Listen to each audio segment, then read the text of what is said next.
మనమేమిటో మనకు తెలుసు. ఆత్మవిశ్వాసం చాలా ముఖ్యం.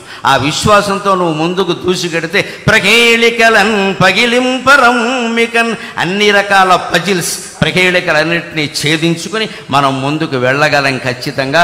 అటువంటి ధైర్యం రాష్ట్ర ప్రభుత్వాధినేతకి ఇప్పటికీ ఉంది. మనందరికీ కూడా అటువంటి ధైర్యం మనకు కలగాలి. ఆయన ధైర్యమే ఆయనకి శ్రీరామ రక్ష, ఆయన ధైర్యమే మనకి శ్రీరామ రక్ష. అందుకని వచ్చే సంవత్సరం విశ్వావసునామ సంవత్సరం ఆంధ్రప్రదేశ్ ప్రభుత్వానికి బాగా అవసరం. కాబట్టి నిజంగానే విశ్వావసు అంటే అన్ని రకాల బంగారము లోహాలు అన్నీ ఆంధ్రప్రదేశ్లోనే లభ్యమై భగవంతుడి దేవల్ల అన్ని రుణాలు తీరిపోయి వారు ఆశించినట్టే స్వర్ణాంధ్రప్రదేశ్గా రూపొందుతుంది అని స్వర్ణ భారత్ ట్రస్ట్ సాక్షిగా మనం భగవంతుని ప్రార్థన చేద్దాం. స్వర్ణం ఉన్న చోట స్వర్ణమే ఉంటుంది. ఇది స్వర్ణాంధ్రప్రదేశ్ సాధించాలి అంటున్నది స్వర్ణ భారత్ ట్రస్ట్లో.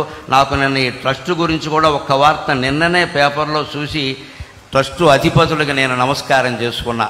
14 ఏళ్ల క్రితం బొంబాయిలో తప్పిపోయినటువంటి ఓ కుర్రాన్ని ఈ ట్రస్టు వారు చేరదీసి 14 ఏళ్ల పాటు విద్యాబుద్ధులు చెప్పించి వాళ్ళకి జీవితానికి అవసరమైన వృత్తులన్నీ నేర్పి మళ్ళీ బొంబాయి తీసుకెళ్ళి ఎక్కడ పనిచేశాడో అక్కడి నుంచి వాళ్ళ తల్లిదండ్రుల వివరాలన్నీ తెలుసుకుని వాళ్ళని పిలిపించి వాళ్ళకి మొత్తం మీద ఆ అబ్బాయిని అప్పగించారండి. నిన్న పేపర్లో చూశాను.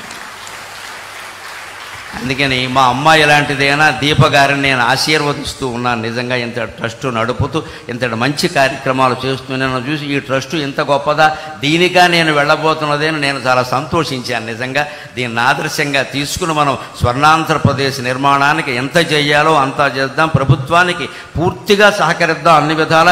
ముందు ఒక్క విజ్ఞప్తి, ప్రభుత్వానికి కట్టవలసిన పన్నులన్నీ రూపాయి ఎగ్గొట్టకుండా కట్టేద్దాం. అది చాలు, ఇంకేమవుతుంది. అది ఒక్క పని మనం చేసి మళ్ళీ ఏమండి నాకు అవకాశం ఊరికే గోక్కుండా మనం మొత్తం అన్నీ కట్టేస్తే అన్ని ప్రభుత్వాలు బాగానే నడుస్తాయి. పూర్వం నుంచి ప్రభుత్వాలు పన్నుల మీద ఆధారపడి నడిచాయి. అందుకని అవన్నీ మనం సక్రమంగా ఏదీ లోటు చేయకుండా కట్టేస్తే అన్నీ బాగుంటాయి. అటువంటి చిత్తశుద్ధి నిజాయితీతో జీవించడానికి, సత్యానికి ధర్మానికి కట్టుబడి ఉండడానికి నా ఈ ప్రవచనం ఏమాత్రం ఉపయోగపడినా నేను ధన్యుణ్ణి. నాకు ఈ 4 మాటలు నేర్పిన మా అమ్మ ధన్యురాలు. స్వస్తి.